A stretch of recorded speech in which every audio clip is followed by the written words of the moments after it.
মানুষ আর কি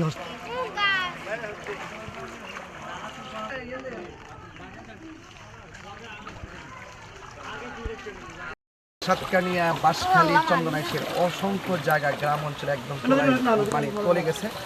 এবং পাশাপাশি আমি এখন সরল ইউনিয়নে আছি এবং আমি 4 নম্বর ওয়ার্ডে।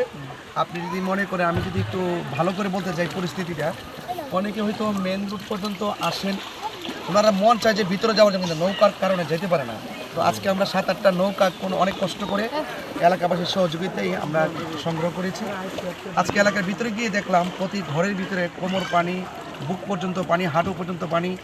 এবং আরেকটি কথা যদি বলি, এখানে অনেকগুলো ঘর আছে মাটির ঘর।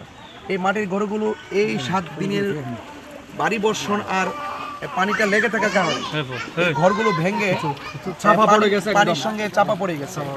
এবং আরেকটু কথা যদি বলি, অনেক মুরগির বাচ্চাগুলো আছে, দেখলাম অনেক মুরগিগুলো মা বোনরা হাতে করে নিয়ে ঘুরতেছে।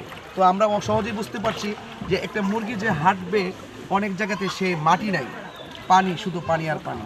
সত্যিকার অর্থে বাঁশখালী, সাতকানিয়া, চন্দনাইশ, এই আমাদের পেকুয়া, এই অঞ্চলের মানুষগুলো বাড়ি বর্ষণের কারণে খুবই বিপদগ্রস্ত অবস্থায় আছে, ক্ষতিগ্রস্ত অবস্থায় আছে। আমি আপনাদেরকে একটু দেশ এবং প্রবাসে যারা আছেন সকলকে আমি আমার পক্ষ থেকে বিনীত অনুরোধ করব, যার যতটুকু তৌফিক আছে। আমি আজকে জানিয়ে এসেছি তা কিন্তু এলাকার চাহিদা অনুযায়ী যথেষ্ট নয়। আমি মনে করি সবাই মিলে যদি আমরা যার যার জায়গা থেকে মানবিক কাজগুলো করি, বিপদে আপদে তাদের পাশে দাঁড়াই, তাহলে অনেক সমস্যা কিন্তু সহজে সমাধান হয়। আরেকটি কথা মনে রাখবেন, বাঁশখালীর মানুষ গরিব নয়, তারা পরিস্থিতির শিকার। এই পরিস্থিতি আগামীতে আমারও আসতে পারে। সেজন্য যে মানুষগুলো বাঁশখালীতে আসলে, আমি গুণাগার আসলে, হাজার হাজার মানুষ যে জমিনে বসে, লবণের মাঠে বসে, পাশে বসে ওয়াজ শুনত, সেই মাঠ আজকে পানিতে ভরপুর। মাত্র 30% টাকায় জমির মালিক হয়ে নতুন বাংলাদেশের গড়ে তোলার স্বপ্ন দেখা বাংলা বসতি।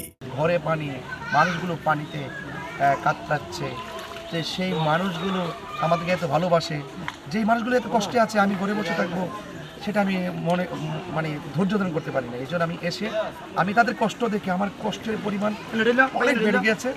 আমার মাঝে মাঝে কিছুটা আনন্দ ফিল করেছি। ওরা এত কষ্টের ভিতরে বলছে, হুজুর কিছু দিতে হবে না, আপনাকে দেখছি, আমাদের মনে আনন্দ লাগতেছে। এই যে ভালোবাসার লেনা দেনাগুলো, মিডিয়া থেকে ধন্যবাদ যে আপনারা মিডিয়ার কল্যাণে এই তাদের কষ্ট দুর্গতগুলো দেশবাসীর সামনে তুলে ধরেছেন বলেই আজ ব্রাহ্মণবাড়িয়া থেকে দাওয়াতি মানে মানবিক কাফেলা চট্টগ্রাম আপনাদের সামনে এসে উপস্থিত হয়েছে।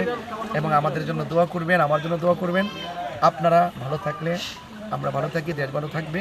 এবং সরকার থেকে এবং স্বেচ্ছাসেবী যে সংগঠনগুলো আছে, আমি অনুরোধ করব আপনারা একটি স্থায়ী প্রোটেক্ট ব্যবস্থা গ্রহণ করেন।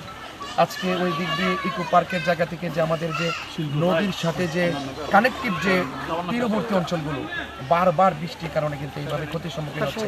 একজন মুরব্বী বলছেন 91 সালে একটু পানি আসছিল, আবার চলে গেছিল, কিন্তু এমন ভয়াবহতা কখনো দেখিনি। আমি আশা করবো আপনারা সকল মানবিক যোদ্ধারা মানুষের পাশে থাকেন।